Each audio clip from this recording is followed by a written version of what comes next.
हाय दोस्तों, तो कैसे हैं आप लोग। दोस्तों एक और शानदार वीडियो लेकर आ गए हूँ। जल्दी से देखते हैं इस वीडियो को, क्या है इस वीडियो के बारे में।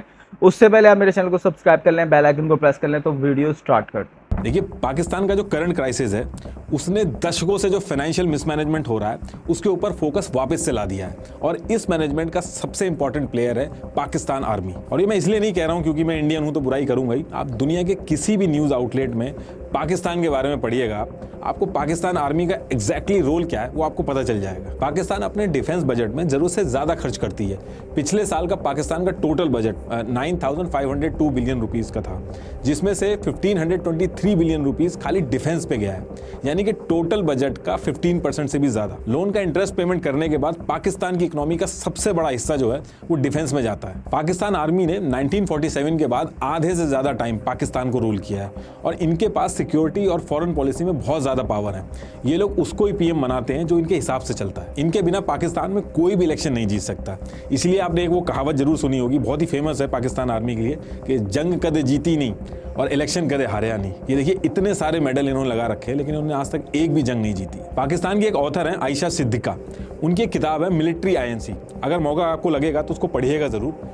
पाकिस्तान की आर्मी पूरे देश का पैसा कैसे घुमा रही है, इकोनॉमी को कैसे कंट्रोल कर रही है, बहुत ही बढ़िया तरीके से उसमें बताया। आपने कभी सुना है कि कोई आर्मी कपड़े, साबुन, तेल ये सब बेचती हो? ये दुनिया की अकेली आर्मी है जो सीमेंट, कपड़े, मीट, इंश्योरेंस, रियल एस्टेट ये सब बेचती है। इनकी आर्मी पाकिस्तान की रियल एस्टेट को कंट्रोल करती है और हर जनरल को रिटायरमेंट के बाद प्लॉट पे प्लॉट मिलते हैं। पाकिस्तान आर्मी की नेटवर्थ 1 लाख करोड़ से भी ज्यादा की है। इनकी आर्मी के अगर टॉप 100 ऑफिसर्स की वेल्थ का अंदाजा लगाया जाए तो 35,000 करोड़ से भी ज्यादा की वेल्थ है। इनके बच्चे सब बाहर पढ़ते हैं, यूके में इनके घर हैं, जबकि एक आम पाकिस्तानी ये सब सपने में भी नहीं सोच सकता जो ये लोग करते हैं। पाकिस्तान आर्मी ने फाउंडेशन और ट्रस्ट का एक नेटवर्क बना रखा है जो पाकिस्तान के अंदर सारी चीजें ओन करते हैं, जैसे फौजी, शाहीन और बहरिया फाउंडेशन, जिनको आर्मी, एयरफोर्स और नेवी चलाते हैं। इनमें से फौजी फाउंडेशन सबसे बड़ी है। पाकिस्तान के अंदर ब्रेड तक भी मिलिट्री कंट्रोल बेकरी से बनती है।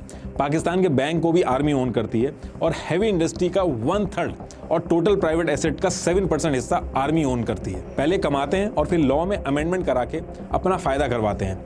आर्मी वेलफेयर ट्रस्ट और फौजी फाउंडेशन को इनकम टैक्स से भी छूट मिलती है और इस वजह से इनके सामने जो प्राइवेट कंपनीज हैं वो इनके सामने टिक नहीं पाती हैं। इनकी आर्मी के पास पावर और पैसा दोनों है। आप कभी नहीं देखोगे कि एक गरीब देश की आर्मी इतनी अमीर है।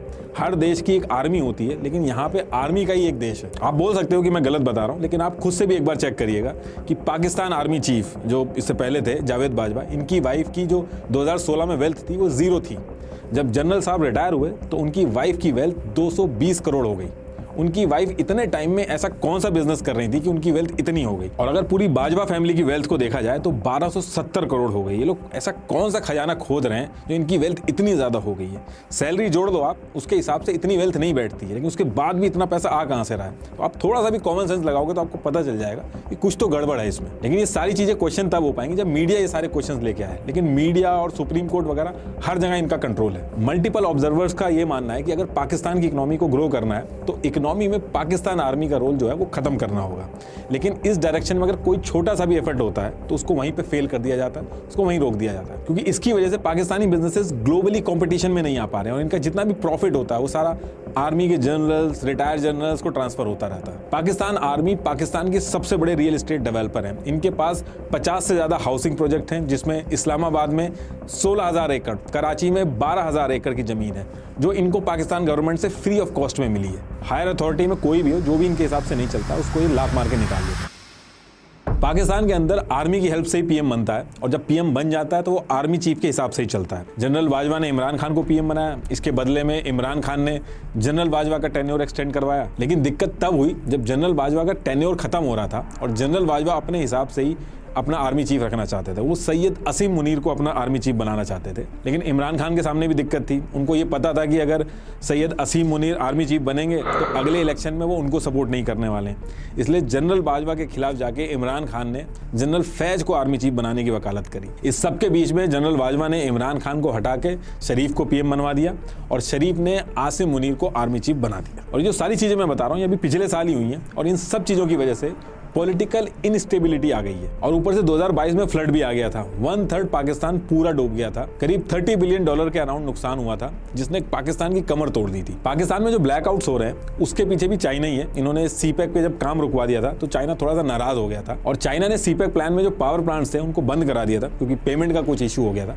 अगर सीपैक पे काम चल रहा होता तो चाइना कभी ऐसा नहीं करता। अब क्योंकि पावर प्लांट की शॉर्टेज है, इसलिए बचे हुए पावर प्लांट पे लोड बढ़ गया और पावर कट हो रहा। अब बिना इलेक्ट्रिसिटी के तो देश नहीं चल सकता है। अब या तो बाहर से लोन मिले, कोई एड मिले, और अगर ऐसा नहीं हो पाता है तो कोई भी नेता आएगा, उसकी मजबूरी बन जाएगा सीपैक के ऊपर काम शुरू करवाना। डे बाय डे जो पाकिस्तान की सिचुएशन है वो कंट्रोल से बाहर जा रही है। पाकिस्तान के अंदर सब्सिडाइज गेहूं लेने के लिए अफरा तफरी मची हुई है।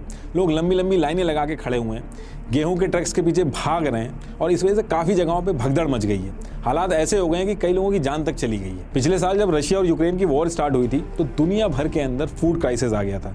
रशिया और यूक्रेन मिलकर दुनिया भर का 30% वीट सप्लाई कंट्रोल करते हैं। ये क्राइसिस इतना सीरियस था कि इंडिया को भी अपने यहाँ वीट एक्सपोर्ट पर बैन लगाना पड़ गया था। और अभी भी इंडिया के अंदर ये जो वीट के हाई प्राइसेस हैं, ये गवर्नमेंट के लिए बहुत ही बड़ी सिरदर्दी बने हुए हैं। लेकिन इंडिया के पास वीट का बफर स्टॉक था जो पाकिस्तान के पास नहीं है, जिसकी वजह से वहाँ पे सोशल अनरेस्ट पैदा हो रहा है।